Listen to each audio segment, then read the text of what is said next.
Hello friends, तो हमारे आज का टॉपिक है जो एमएससी जूलॉजी फर्स्ट सेम के स्टूडेंट के लिए है। टॉपिक का नाम है प्रोटीन सिंथेसिस। अमीनो एसिड की पेप्टाइड बंधन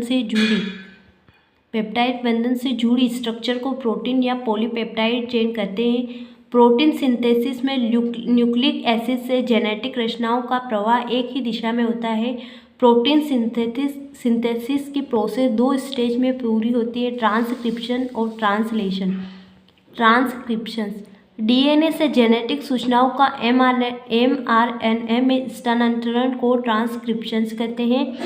आरएनए पॉलीमरेज एंजाइम द्वारा यह क्रिया संपन्न होती है। डीएनए के प्रमोटर हिस्से में इस एंजाइम के बंधने के बाद यह क्रिया प्रारंभ होती है। इसके 3 प्रमुख कारण होते हैं। फर्स्ट है प्रमोटर से बंधन एवं आरएनए श्रृंखला का प्रारंभ।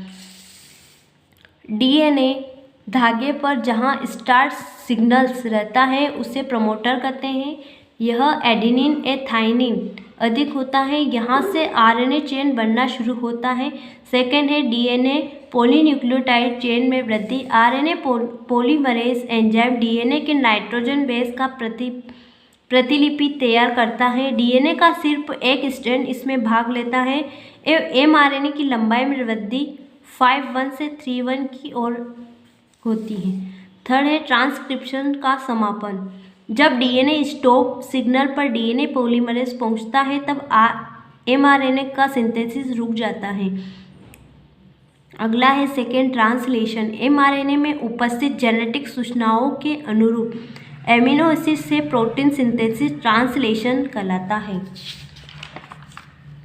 ट्रांसलेशन की क्रिया राइबोसोम पर होती है। एमआरएनए का एक कोडोन एक बार में एक संदेश को 5' से 3' किनारे की ओर अग्रसर करता है। किसी एमिनो एसिड को साइटोप्लाज्म से एमआरएनए तक लाने के लिए टीआरएनए होते हैं, जिसमें उपस्थित एंटीकोडॉन एमआरएनए के कोडॉन के पूरक होते हैं। इस प्रकार एक के बाद दूसरा एमिनो एसिड राइबोसोम के विशेष स्थान पर आते हैं। एमिनो एसिड के बीच पेप्टाइड बंधन बनाते हैं। इस प्रकार से पॉलीपेप्टाइड चेन का निर्माण होता है। इस चेन के निर्माण में एटीपी ऊर्जा की भूमिका होती है और इसी के द्वारा एमिनो एसिड एक्टिव हो जाता है। इस पूरे प्रोसेस में प्रोटीन का बनना शुरू हो जाता है।